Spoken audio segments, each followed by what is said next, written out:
मुझे माफ़ कर देना बिटिया।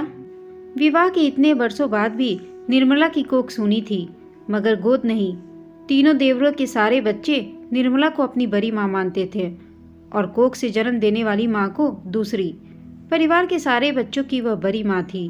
घर की 4 बहुओं में से निर्मला सबसे बड़ी थी और बड़ी होने के नाते पूरे घर की कमान भी हमेशा उन्हीं के हाथों में रही। बड़ी माँ के हिसाब से ही पूरा घर चलता था। बड़ी माँ घर के बच्चों से बहुत ज़्यादा मोह था, मगर सिर्फ लड़कों से। लड़कों को खूब लाड़ दुलार करती, खूब घी दूध खिलाती पिलाती, लेकिन लड़कियों के लिए अक्सर कहती कि बेटियों को दुलार कर ज़्यादा सिर पर चढ़ाने की ज़रूरत नहीं है। मरने के बाद गया जी में अस्थि विसर्जन करने वह नहीं लेकर जाएंगी। इन्हें तो एक दिन पराए घर चले जाना है। घर में लड़कियों के लिए ढेर सारे कायदे कानून बने थे, जैसे कि अंधेरा होने के बाद वे घर से बाहर नहीं जा सकती। कहीं जाना हो तो भाई या माँ को लेकर जाओ। किसी लड़के से किसी तरह की बातचीत पर कड़ाई से पाबंदी थी, जबकि लड़कों के लिए किसी तरह की कोई पाबंदी नहीं थी। उनके तो 7 खून भी माफ थे। वह खाना भी थाली में छोड़ देते तो इसमें भी लड़कियों की ही गलती बता दी जाती। इतना ज़्यादा खाना परोस दोगी तो क्यों नहीं छोड़ेगा। लड़कियां बड़ी माँ की झिड़कियाँ सुनकर खूब चिढ़ती तो थी, लेकिन बड़ी माँ हैं यह सोचकर उनकी बातों को एक कान से सुन दूसरे कान से निकाल देती। कभी उनकी कही हुई बातों का बुरा नहीं माना। उन बेटियों में से एक बेटी रमा भी थी। रमा परिवार की सबसे छोटी बेटी थी। धीरे धीरे परिवार बड़ा होता गया, घर में जगह कम पड़ने लगी, तो बेटों ने तो आसपास अपने लिए अलग अलग ठिकाने खोज लिए, लेकिन बाकी सब इसी घर में बड़ी माँ के साथ रहे। नए जमाने की बयार में घर परिवार की लड़कियाँ स्कूल जाने लगी। दुनियादारी की समझ बढ़ी तो बड़ी माँ के विचारों से जब तब बच्चों का टकराव भी हो जाता था। समय बदला, लेकिन बड़ी माँ के विचार नहीं बदले। सभी बच्चे सयाने हो गए थे। हाँ, बड़ी माँ में बदलाव आया था तो सिर्फ इतना कि सयाने बच्चों में आगे अब वह बहुत कम बोलने लगी थी।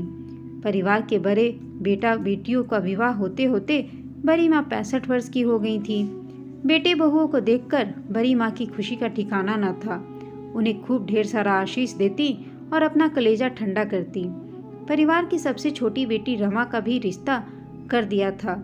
रमा की शादी का दिन था। सुबह से ही घर में शादी की तैयारियां चल रही थी।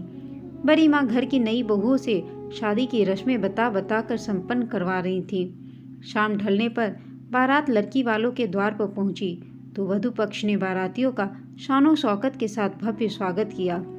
दूल्हे को द्वार पूजा के लिए बुलाया गया। कार से उतरते ही दूल्हे को देखने के लिए वधू पक्ष के लोग, लड़की की बहनें, भाभियां सभी द्वार पर नजरें गड़ाए हुई थी। घर की छत से रमा और उसकी सहेलियां भी दूल्हे को देखने को उत्सुक थी। दूल्हा कार से काफी देर बाद बाहर निकला। वह चाहकर भी चल नहीं पा रहा था। लड़के को 2-3 लोग पकड़कर द्वार पूजा करवा रहे थे। कन्या पक्ष के लोगों ने जब पकड़ने का कारण पूछा तो पकड़े हुए लोगों ने दूल्हे को छोड़ दिया। तभी नशे में धुत दूल्हा धड़ाम से नीचे गिरा। इसे देखकर कन्या पक्ष के लोगों में हड़कंप मच गया और मारपीट की नौबत आ गई। इस बीच किसी ने पुलिस को बुला लिया।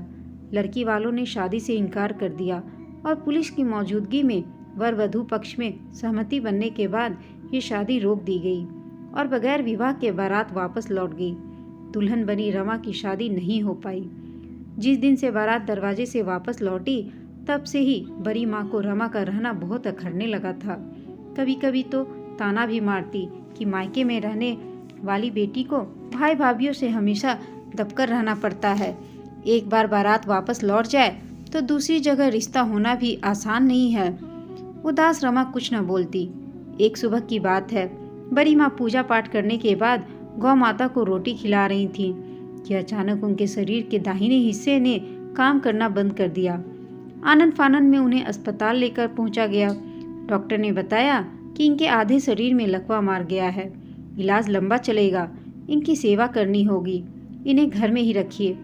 1 महीना हॉस्पिटल में इलाज करवाने के बाद घर के लोगों ने भी घर से ही इलाज करने में भलाई समझी। लकवे की वजह से बड़ी माँ पूरी तरह बिस्तर पकड़ चुकी थी। बीमारी की खबर मिलते ही बड़ी माँ की बहन, भाई भतीजे के अलावा दूर और नज़दीक के तमाम रिश्तेदार उन्हें देखने के लिए आए, लेकिन सबने बस हाल चाल लिया और चलते बने। आग्रह करने पर भी बड़ी माँ के पास चंद दिनों के लिए रुकने का कोई राजी न हुआ। घर की बहुओं ने भी अपने घर की परेशानियां गिनवाकर कन्नी काट ली। तब उनकी सेवा को आगे आई रमा बेटी, वही रमा बेटी जिसकी बारात वापस लौट जाने के कारण अब उनकी नज़रों में अवांछित रूप से वहाँ रह रही थी। वह नहलाने, मालिश करने से लेकर उनके कपड़े बदलने तक का सारा काम रमा ही करती थी। यहाँ तक कि रमा ने बड़ी माँ की सेवा में दिन रात एक कर दिया। आधी रात में भी बड़ी माँ की एक आवाज़ पर रमा उनके पास खड़ी मिलती। एक दिन जब रमा बड़ी माँ के सिर पर तेल लगा रही थी तो उनकी आंखें भर आईं। उन्होंने रोते हुए कहा, मुझे माफ़ कर देना बिटिया, मैं बहुत गलत थी। बेटों के मोह माया में मेरी आंखें अंधी हो गई थीं। इतने दिन से हम देख ही नहीं पाए कि स्वर्ग गया में नहीं, बल्कि स्वर्ग तो यहीं है, बेटियों के पास। दोस्तों, यह कहानी आपको कैसी लगी हमें कमेंट करके ज़रूर बताइएगा। साथ ही कहानी अच्छी लगी हो तो इसे लाइक, शेयर और चैनल को सब्सक्राइब अवश्य कर दीजिएगा। कहानी सुनने के लिए आप सबका धन्यवाद।